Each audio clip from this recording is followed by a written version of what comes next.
Hey everyone, welcome back. We had a blast last week on Sketch-A-Day, and this week the fun continues. We're going to be sketching today, looking at transparent objects and how we go ahead rendering those or sketching those with markers. Specifically, I'm going to look at a transparent cube. So looking at a cube that's colored, a cube that's perfectly clear, and how to go about sketching that. So let's get right into it. So the first thing that we're going to do is look at kind of a real example. This example here is a small 1-inch acrylic cube that I was able to purchase, and you can't really draw from nothing. So as you're learning to draw, you kind of teach yourself and learn by observing things in the real world. And so I have here a little cube that I got, and as I go through this example, I'll refer to this a little bit, but if you remember from our video about reflections, we talked about shiny surfaces and how those work. Well, a transparent cube, especially one that's solid like this, is not only going to reflect light, but also refract or bend light. And it's maybe a little hard to see here. Let's see if I can zoom in and show you guys. Okay, but as I look at this cube, if I look at it dead on, straight, looks perfectly clear. And as I rotate it, you can kind of see the sides starting to emerge. But the more I rotate it, you get this weird phenomenon in the middle. And what's actually happening is the sides and bottom of the cube are appearing to be shorter than they are necessarily. And I'll explain that a little bit more once I get into the pencil sketching. But I'm going to put this to the side for reference here and show you just kind of how I'd approach drawing something like that. So first thing I'll do is take a nice Prismacolor Premier pencil, and let's sketch a simple cube. And I'm using a 3-point perspective here. And if you don't know what I mean, just go look at my videos where I cover 3-point perspective. This one in particular is a little bit dynamic. Okay, now if this were a transparent cube, well, let's actually draw another one next to it. So we'll have 2 cubes, and then we'll do a third and final example in addition to these 2.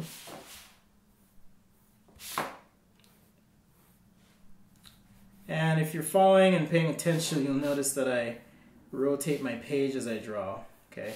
And that is to make sure that I'm drawing the best possible lines that I can. Now in this example, I'm going to draw through the back of the cube. Okay, like so. And on this one, I'm going to tweak the perspective on the top here just a little bit. Okay, and let's draw through the back. Almost as if we can see through the whole thing, because that's what we're trying to do, right? Okay, now if we observe the cube again, those sides, as you rotate and look through this cube, appear to be shorter. So what that means is, at some point, it appears as though this back face of my cube is being pushed forward. And the same thing happens over here. It happens on the bottom, like so, and on the sides. And so you get this kind of phenomena happening, okay? And I'm just lightly doing this in. Okay, so you get something happening kind of like that. And it tends to happen where these corner lines, for example, intersect with each other at that point, pass through each other. Okay, so we get this phenomena happening. All right, so we end up with something like this in terms of our lines. Okay, so again, this is a completely solid and transparent cube. So how would I render this? Well, always start with my lightest marker. In this case, this week I have a C0 marker, C3, C5, and C7. So I'm going to start with my lightest marker, which is my C1 marker. And just kind of get these edges in here.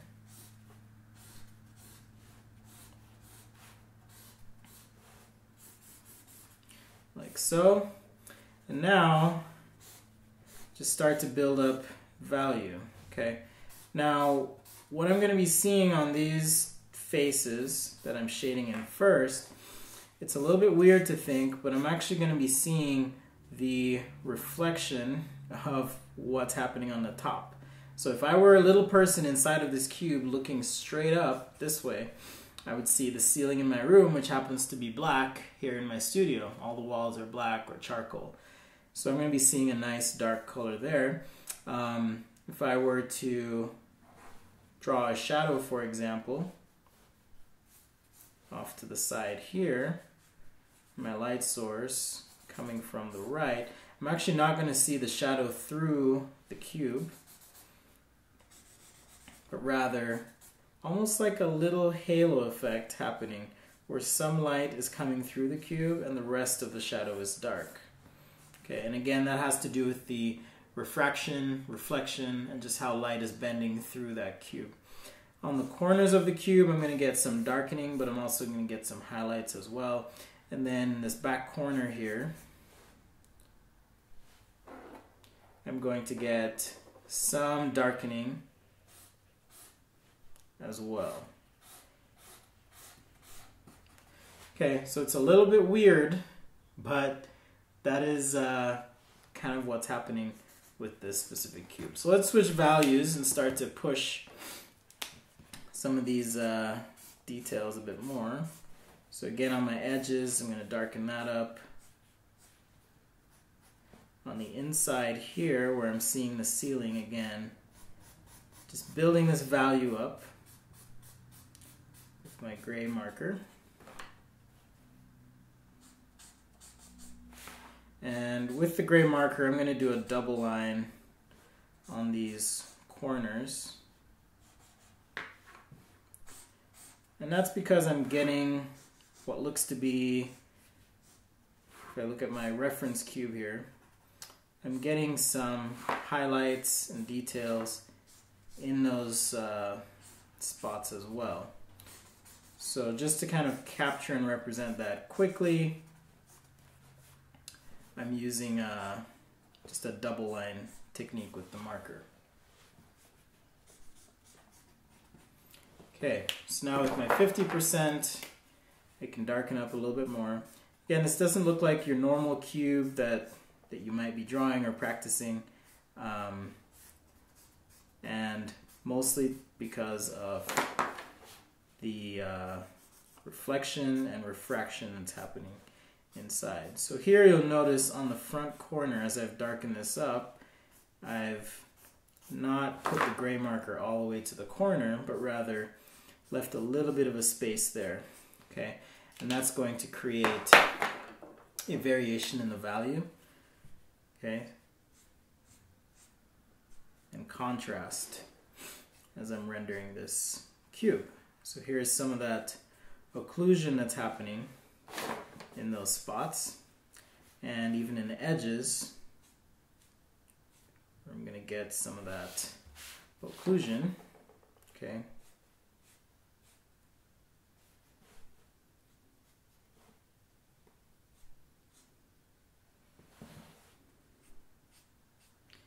Same thing over here, and we can blend that just a little bit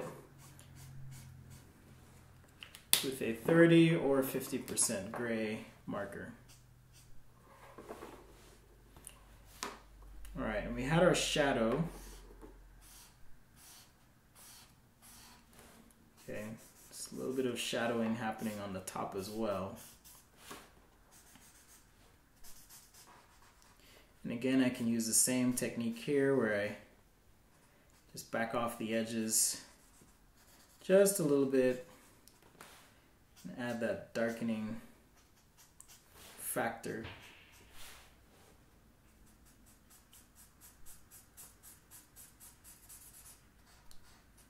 Like so. Alright. So now I'm going to take some black and white pencil and kind of help the outline overall, as well as some of these areas that have a little bit of subtle shading. So even here on the top where I've got this gray, I kind of has a nice subtle shade to it. So just trying to push that with my pencil a little bit. And also these corners, okay, that are being reflected. Just a couple little dark lines to help out and help that show through.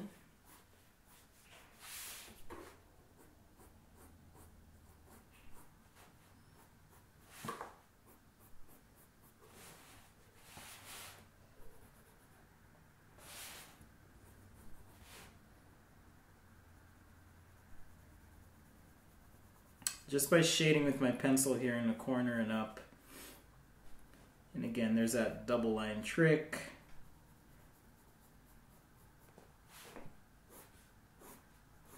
I can start to create that sensation, or impression rather, of transparency and the solid quality of the cube.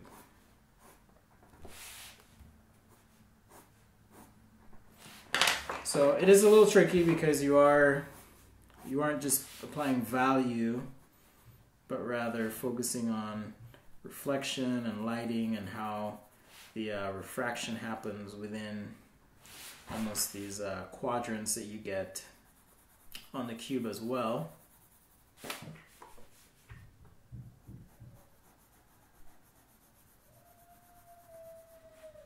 And if you hear that sound in the background, that's my 4-year-old. He doesn't want to go to bed right now. So for those who are parents, I'm sure you can relate and understand. Anyhow, so just a couple more details on these edges and some subtle little punches and shading through here just to give a nice gradient. And there's how I would render a transparent cube. Okay, well, what if the cube is transparent, but it has a wall thickness, meaning it's a box made up of sides and they have some thickness to them?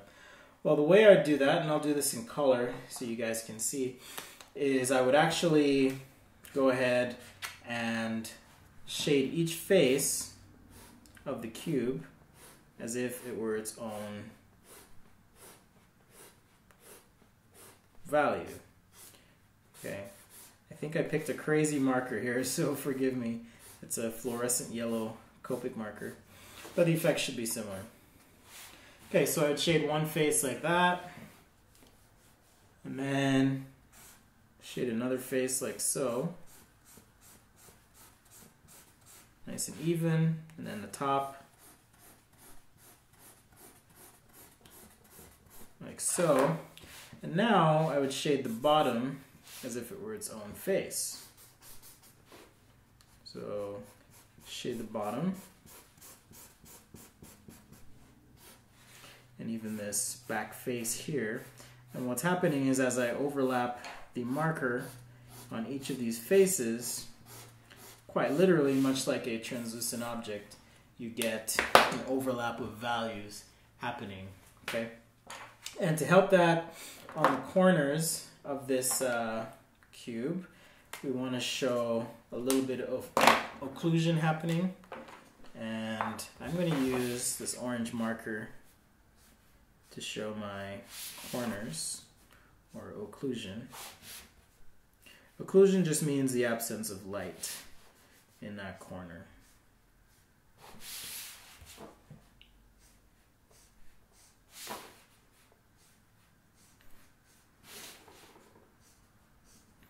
That is a crazy fluorescent yellow marker. So we'll see if we can save this one a little bit. Okay, so this one kind of blew up on me. Let's try that again. And it's okay, sometimes as you're sketching, you do something and you realize it doesn't work. And I'm not going to edit that out, I'm going to leave that in there just to show you guys. It's okay. I just picked the wrong yellow marker. So here's a cube. try that again with, let's use this pinkish color. It's called Light Prawn.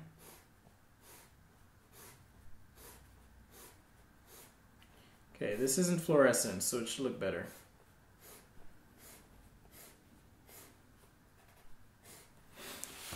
Okay, so one face.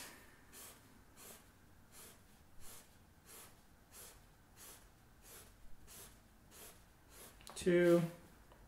Let's get the top.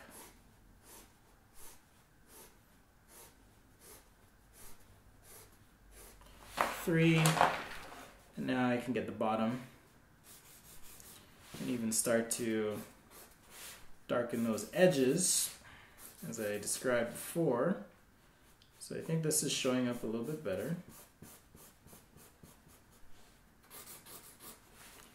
And let's get this back face here. And I may do something like this to show that on the top I'm getting some reflections happening. So what I've done is I've skipped just a couple spots on the marker stroke to show a little bit of reflectivity happening. Same thing on the back.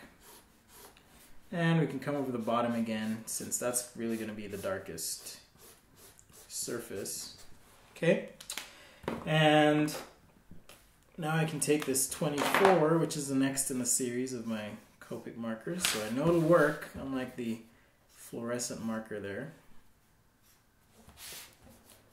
and shade in my occlusion on the edges.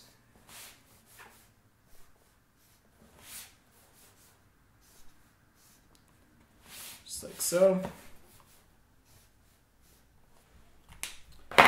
And a little bit of white pencil to help that out. So with the white pencil, it's very subtle. Zoom in so you can see, but on these edges I'm just gonna apply a little white pencil where I would get some light reflecting back at me.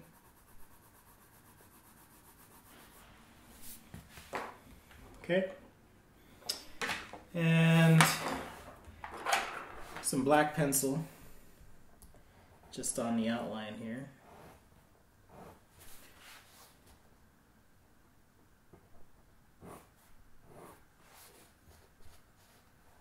And you don't have to use a black pencil. If I had a nice deep red pencil, I might use something like that to show my outline, but this works as well. Okay, so there you have it. We've got, I'm going to go ahead and hide this fluorescent cube because it didn't really work out. So we have a solid and transparent cube on the right and a translucent cube on the left. Remember, drawing is about having fun. It's about creating symbols with what we see, especially design drawing, design sketching. It's more about capturing the effect. So as far as showing the effect, I think we're pretty successful here. We're showing a nice solid and transparent cube, which truthfully can get a little confusing, and also a translucent cube. Another way to reinforce translucency, I forgot to mention, is if you have a background element on your page, okay, you can show this through your cube. You'll notice that on this line for the background, okay, I'm easing up off the edges and the line weight, okay, and also there's a vertical shift in that background line. So now I'm showing that there is some refraction happening as light is passing through that cube. So again, pretty simple way to show transparency and translucency in an object. Thanks again for watching. Hope you had fun. I did. If you like what you see, be sure to subscribe to my channel just by hitting subscribe. Or you can find me on Instagram at sketchaday.com or on facebook.com/sketchaday. We'll see you guys next time. Tomorrow I'll be going over another material demo, and it'll be exciting. So you'll wanna keep an eye out for that.